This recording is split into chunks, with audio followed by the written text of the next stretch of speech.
The kitchen faucet was still running. That's the detail I remember most clearly. Not the words she said, not the look on her face. The faucet, dripping into a sink full of dishes neither of us had touched for days. I need space, Warren. Just go stay somewhere else for a few days, please. Meredith wouldn't look at me. Kept her hands braced against the counter like she needed it to hold her up. Space, I repeated. We've barely talked in 2 weeks, and you want more space? I just need to think. About us. About everything. What's there to think about? We have 2 kids, Meredith, a mortgage, 14 years of marriage. You can't just... Please. Her voice cracked. Don't make this harder than it already is. I should have pushed, should have demanded answers, should have refused to leave my own house. But I didn't, because some part of me, some exhausted, defeated part that had been watching our marriage crumble for months, just wanted it to stop. The tension, the silence, the feeling that I was sleeping next to a stranger every night. Where are the kids? At my mother's. I told them we needed some grown-up time to figure things out. And you decided this without asking me? Warren, please, just a few days, that's all I'm asking. I stood there for a long moment watching the water drip into the sink. Then I went upstairs, packed a bag, and left. I didn't fight. I didn't yell. I didn't do anything. That was my first mistake. The call came at 11:47 p.m. I was in a Comfort Inn off Highway 36, staring at the ceiling, unable to sleep. My phone buzzed on the nightstand. Jerome Walker, my next-door neighbor of 8 years. Warren. His voice was shaking. Bro, you need to get home right now. Jerome? What's wrong? There are police at your house, like a lot of them. Crime scene tape and everything. What the hell is going on? My blood went cold. Where's Meredith? I don't know, man. I don't see her car. But there's an ambulance. And, Warren, just get here. I was dressed and in my truck within 60 seconds.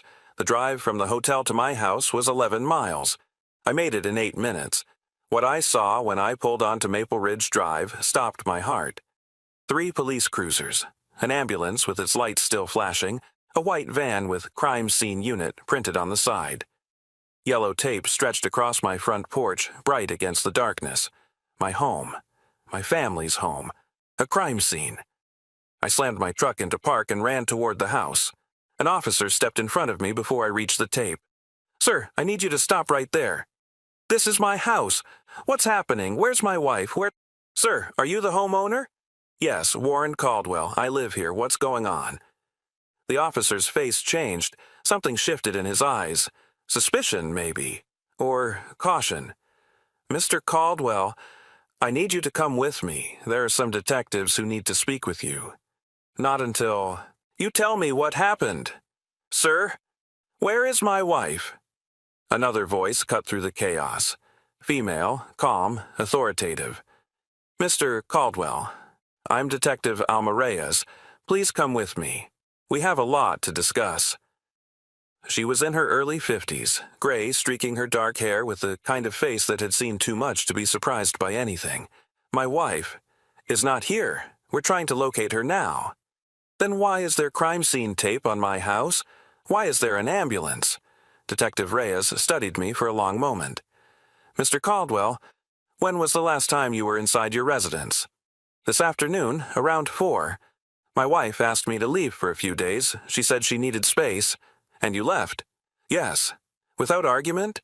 We've been having problems. I thought she just needed time to think. Detective Reyes nodded slowly. Mr. Caldwell, I need to ask you something, and I need you to be completely honest with me. Okay. Do you own a firearm? The question hit me like a punch. What? No. I've never owned a gun in my life. Why are you asking me about guns? She didn't answer. Just gestured toward her unmarked car. Please come with me, Mr. Caldwell. We found something inside your house that you need to know about. Let me tell you about my life before that night. My name is Warren Caldwell. I'm 44 years old. I've lived in Thornton, Colorado, a suburb north of Denver, for the past 12 years. I work as an IT infrastructure manager for a healthcare company, making $94,000 a year. Steady job, good benefits, the kind of career that lets you provide for a family. I married Meredith Price in 2010. We were young. I was 28, she was 25, but we were sure. Certain in that way, young people are before life teaches them that certainty is an illusion. Owen came along in 2012, Bonnie in 2015. We bought the house on Maple Ridge Drive when Meredith was pregnant with our son. 4 bedrooms, 2.5 baths, a backyard big enough for a swing set and a dog. We kept promising the kids we'd get someday. For a long time, it was good. Not perfect, no marriage is, but good. We were partners. We communicated. We worked through problems instead of around them. Then, about 2 years ago, something changed. I'm still not sure what triggered it. Maybe Meredith's career taking off. She had started her own marketing consultancy, was working with bigger clients, making more money than she ever had before. Maybe the stress of raising 2 kids in a world that seemed to get more chaotic every year. Maybe just the slow erosion that happens when 2 people stop paying attention to each other. She became distant, distracted. Always on her phone, always working late, always somewhere other than present. I tried talking to her about it. She said I was imagining things. Said she was just busy. Said I needed to stop being so needy. I believed her. Or told myself I did. The signs were there, of course. They always are.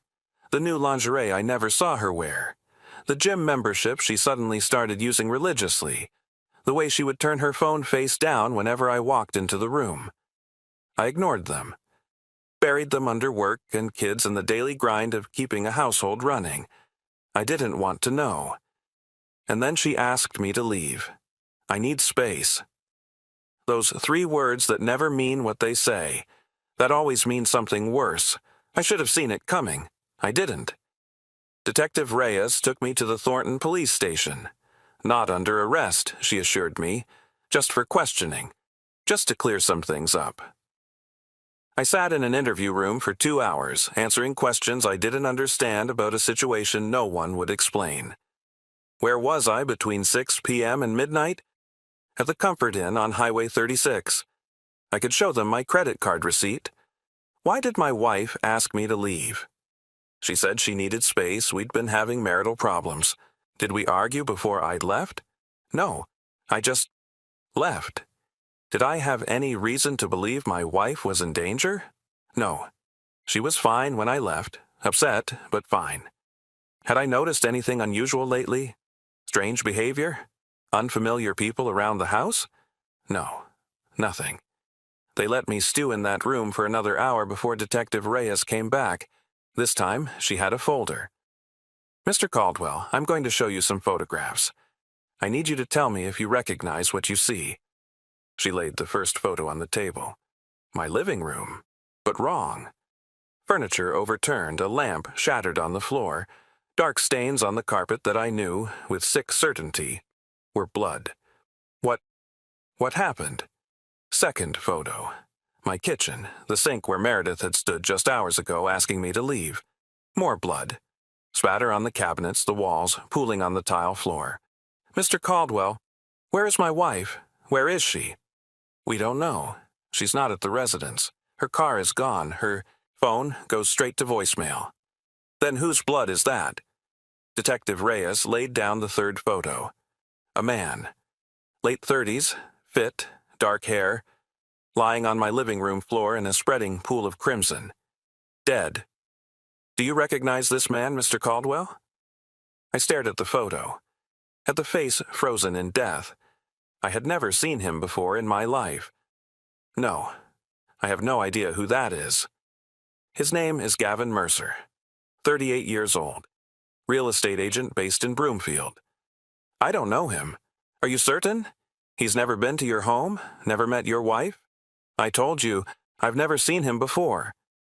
Detective Reyes leaned back in her chair. Mr. Caldwell, Gavin Mercer was found shot to death in your living room approximately 3 hours ago. Your wife is missing. Your children are safe at their grandmother's house. We've already confirmed that, but I need you to understand the situation you're in. What situation? I wasn't even there. I was at a hotel. A hotel you checked into after your wife asked you to leave, conveniently providing you with an alibi. Conveniently? She asked me to go. I didn't want to leave. Yet you did, without argument, without questioning why. The implication landed like a brick. They thought I was involved. They thought I had killed this man, this stranger, in my own home, or that I had arranged it somehow, sent away by my wife so I would have an alibi while someone else pulled the trigger. I want a lawyer, I said. It was the first smart thing I'd done all day. The next 72 hours were the worst of my life. I wasn't arrested. They didn't have enough evidence. My alibi checked out. Security cameras at the Comfort Inn showed me entering at 5:23 p.m. and not leaving until Jerome's call. The timeline didn't work for me as the shooter, but that didn't mean I was clear. Meredith was still missing. Her car was found abandoned in a parking garage in downtown Denver, wiped clean of prints. Her credit cards hadn't been used. Her phone was off. She had vanished completely. The kids were with her mother, confused and scared and asking questions nobody could answer. I couldn't see them. The police advised against it while the investigation was ongoing, and Meredith's mother, Helen, was convinced I had somehow orchestrated everything. You drove her to this, she spat at me when I tried to call. Whatever she did, it's because of you. I didn't even know what Meredith had done. Not yet. My lawyer, a sharp woman named Teresa Huang, kept me informed as details emerged. Gavin Mercer, 38 years old, divorced, successful real estate agent with a reputation for charm and a client list full of wealthy women. He had been shot twice in the chest with a .38 caliber revolver. Time of death was estimated between 8 and 9 p.m., while I was lying in a hotel bed, staring at the ceiling, wondering if my marriage was over. The gun was never found, but other things were. His car was parked 2 streets over, suggesting he hadn't wanted neighbors to see him arrive. His phone records showed hundreds of texts and calls with Meredith over the past 8 months. His apartment contained photographs of the two of them together. Intimate photographs. The kind that left no doubt about the nature of their relationship. My wife had been having an affair, and her lover was now dead on my living room floor. The affair had started 10 months before. I learned this not from police, but from Meredith's best friend, Claudia. She came to see me 4 days after the murder, after I'd been cleared as a suspect, but while Meredith was still missing. She looked terrible, pale, shaking, guilt written across every feature. I should have told you, she said, sitting across from me in my lawyer's office. I wanted to, so many times, but Meredith begged me not to, said she was going to end it, said she just needed time. How long have you known? Since the beginning. She met Gavin at a networking event. One thing led to another. Claudia shook her head. She wasn't happy, Warren. She felt trapped, like her life was just going through the motions. So she had an affair. I'm not defending her. I'm just explaining. Did she love him? Claudia hesitated. She thought she did for a while, but lately, things had changed. Gavin was becoming possessive, controlling. He wanted her to leave you, to be with him publicly. She kept saying she needed more time. And the night she asked me to leave, she was supposed to end it that night, break things off for good. She asked you to leave because she didn't want you to be there when she told him. How considerate of her. Warren, my wife was going to dump her boyfriend in our living room, and she sent me to a hotel so I wouldn't interrupt. And now he's dead and she's missing, and everyone thinks I had something to do with it. Claudia started crying. I don't know what happened that night. I swear I don't. Meredith was going to call me after. She never did. I tried her phone 100 times. She never answered. Because she killed him, I said flatly. She killed him and ran. You don't know that. What else could have happened? He's dead in my house. She's gone. The gun is gone. She's not a victim here, Claudia. She's a suspect. Claudia didn't have an answer. Neither did I. Meredith turned herself in. 9 days later, she walked into the Denver Police Department at 3 in the afternoon, accompanied by a lawyer she had hired with money I didn't know she had. I found out from Detective Reyes. She's claiming self-defense, the detective told me, Says Gavin Mercer attacked her when she tried to end the relationship. Says she shot him with a gun he brought to the house. Says she panicked and ran because she didn't think anyone would believe her. Do you believe her? Detective Reyes's expression was unreadable. That's for a jury to decide, Mr. Caldwell, not me. The story Meredith told went like this. She had invited Gavin over that night to break off their relationship. She had sent me and the kids away because she was afraid of how he would react, not to protect me from the scene, but because she feared violence. When she told Gavin it was over, he became enraged, pulled a gun, threatened to kill her then himself. In the struggle, the gun went off twice, striking him in the chest. Meredith panicked. She didn't call 911 because she was afraid no one would believe her, the cheating wife who killed her lover. She wiped down surfaces, took the gun, drove to Denver, ditched her car, and spent 9 days hiding in a motel, trying to figure out what to do. It was self-defense, she insisted. She was the victim. The trial lasted 3 weeks. I attended every day, sat in the gallery with Helen glaring at me from across the aisle, watching as the prosecution and defense painted 2 very different pictures of what happened in my home. The prosecution's version, Meredith had lured Gavin to the house with the intention of ending things. When he threatened to expose the affair, to tell me, to ruin her reputation, she shot him in cold blood. The struggle was fiction. The self-defense was a cover story crafted during 9 days on the run. The defense's version, Gavin was a predator who targeted vulnerable married women. He had a history of possessive behavior. A previous girlfriend had filed a restraining order. When Meredith tried to leave him, he snapped. She defended herself with his own weapon. The evidence was maddeningly inconclusive. The gun was never recovered. Meredith claimed she threw it in a dumpster somewhere in Denver, but it was never found. There were signs of a struggle in the living room. Overturned furniture, broken lamp, that supported her story. But there was also a receipt in Gavin's wallet for a romantic dinner reservation for 2 made the day before he died. Not the actions of a man expecting to be dumped. And Meredith's phone records showed she had texted him that afternoon, "Come over tonight. Warren will be gone. We need to talk about us. We need to talk about us." Not exactly the phrasing of a woman planning to end a relationship. The jury deliberated for 4 days. When they came back, the verdict was manslaughter. Not murder, not self-defense, manslaughter. The judge sentenced Meredith to 12 years, with possibility of parole after 8. She didn't look at me when they led her out of the courtroom. I didn't try to catch her eye. There was nothing left to say. The divorce was finalized 6 months later. Uncontested. She signed the papers from prison. I got full custody of Owen and Bonnie, the house, most of our assets. She didn't fight any of it. I think she knew she had lost the right to fight. The kids were damaged. There's no other word for it. Their mother was in prison for killing a man. Their father was the oblivious husband who had been sleeping in a hotel while it happened. Everything they thought they knew about their family was a lie. Owen, at 12, became angry, sullen, refused to talk about his mother. When other kids at school found out, and they always find out, he got into fights. Broke a boy's nose who made a comment about murderers. Bonnie, at 9, went the other direction. Quiet. Withdrawn. She started having nightmares, wetting the bed, regressing in ways that terrified me. I put them both in therapy, went myself. We stumbled through the days, one at a time, trying to rebuild something from the wreckage.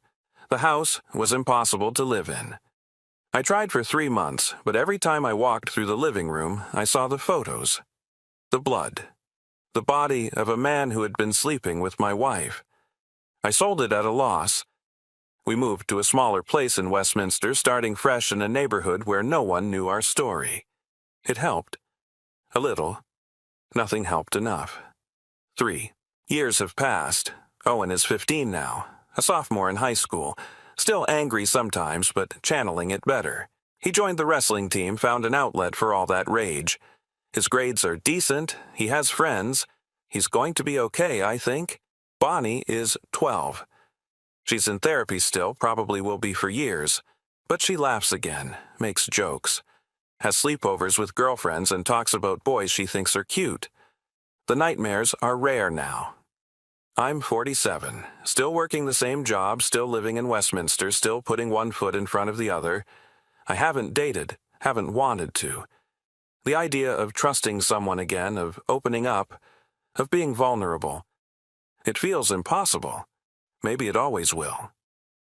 Meredith is up for parole next year. 8 years served of her 12-year sentence. Model prisoner, apparently. Taking classes, attending counseling, doing everything right. The parole board sent me a notification, asked if I wanted to submit a statement. I haven't decided yet. What would I even say? You destroyed our family. You had an affair, killed your lover, and left me to pick up the pieces, or I wasn't enough for you. I didn't pay attention. I let our marriage fall apart and then acted surprised when it exploded. Both are true. Neither feels complete. Owen asked me about her last month. We were driving home from wrestling practice, stopped at a red light when he said, "Dad, do you think Mom meant to kill him?" I didn't answer right away. It wasn't a question with an easy answer. I don't know, son. I wasn't there. But what do you think? You knew her better than anyone. Did I?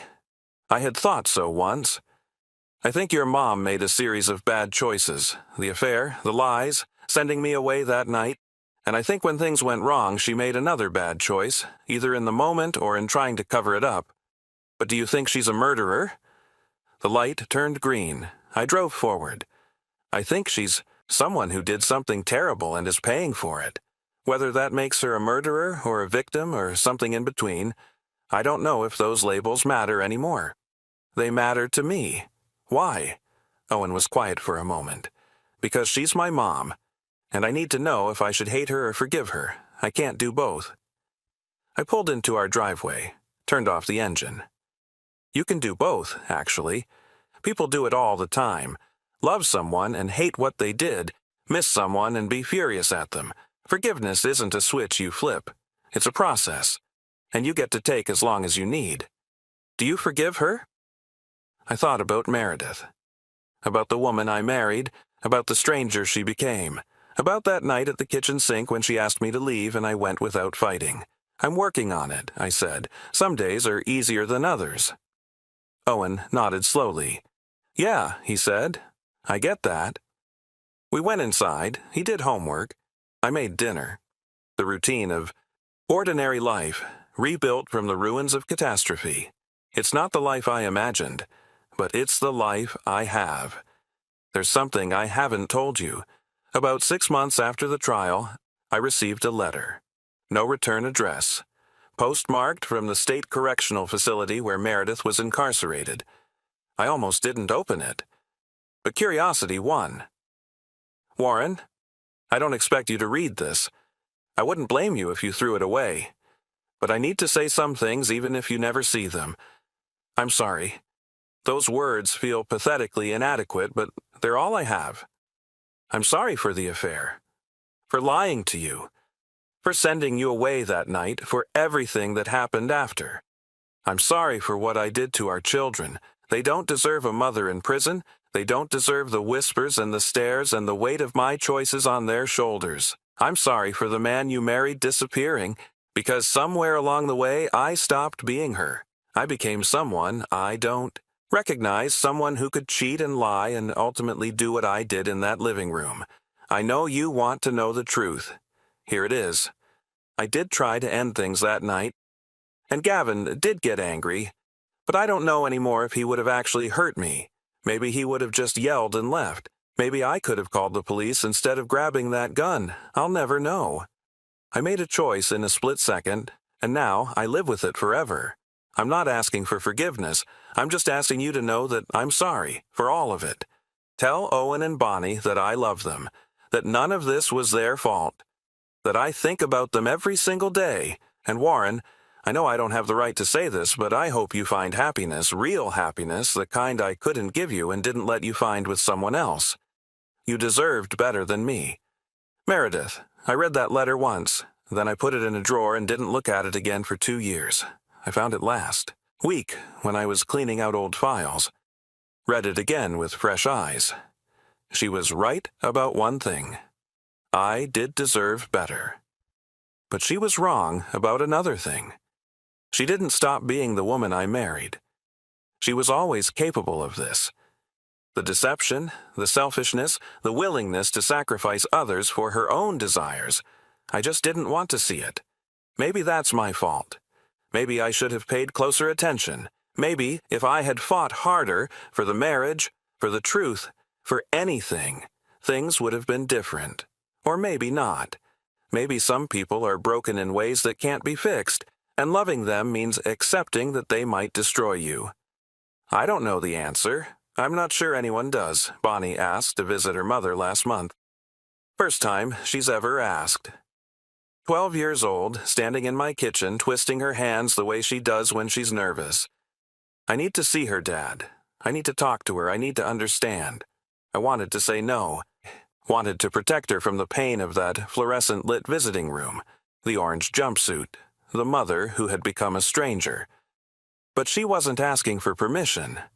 Not really. She was telling me what she needed. Okay, I said. I'll set it up. We went last Sunday. Owen didn't want to come. He's not ready, and I won't push him. The visit lasted 45 minutes. I didn't go into the room, sat in the waiting area, staring at institutional walls, while my daughter met with the woman who had shattered our family.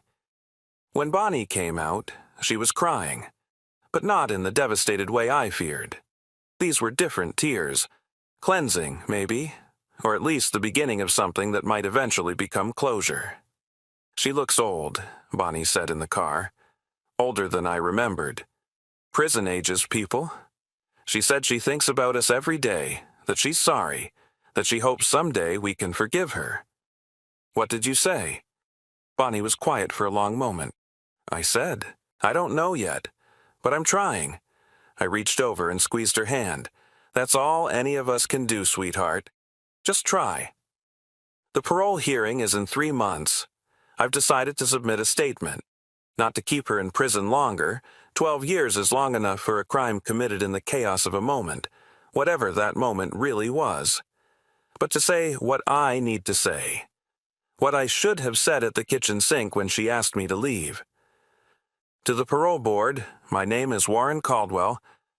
I was married to Meredith Caldwell for 14 years. We have 2 children together, Owen and Bonnie, who are now 15 and 12. On the night of September 14th, 2024, Meredith asked me to leave our home. I didn't know why at the time. I didn't know about the affair, about Gavin Mercer, about any of it. I just knew my wife wanted space, so I gave it to her. Hours later, a man was dead in my living room and my wife was a fugitive. The years since then have been the hardest of my life. Explaining to our children why their mother was in prison, rebuilding our family without her, learning to trust myself again after discovering that the life I thought I had was built on lies. I'm not here to argue for or against Meredith's release.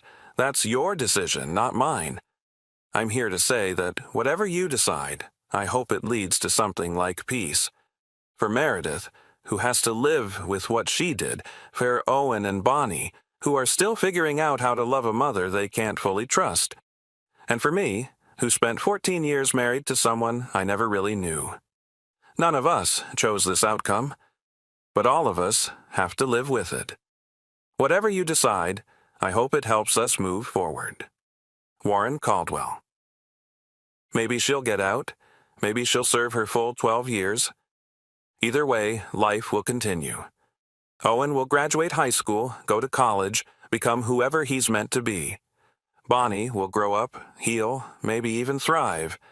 And I'll keep putting one foot in front of the other. It's not heroic, it's not inspiring, it's just what you do when the life you planned falls apart. You build a new one. The house on Maple Ridge Drive has new owners now. I drove by it last week. Don't know why. Morbid curiosity, maybe. Some need to see if the past still existed. The new family has repainted it. Blue instead of the beige, I remember. New landscaping, a basketball hoop in the driveway that wasn't there before. Normal life, happening in a place where something terrible once occurred. I sat in my truck for a few minutes, watching, Then I drove away. The past is another country. You can visit, but you can't live there. All you can do is keep moving forward. If you're watching this and something in my story resonates, here's what I want you to know. Pay attention. To your spouse, to your marriage, to the small signs that something is wrong. I didn't pay attention. I buried my doubts under work and routine and the comfortable fiction that everything was fine. If I had pushed harder, asked more questions, demanded more honesty, refused to accept I need space without understanding why, maybe things would have been different. Or maybe not. Maybe Meredith was always going to make the choices she made, regardless of what I did, but at least I would have known. At least I wouldn't have been blindsided by crime scene tape on my own front door.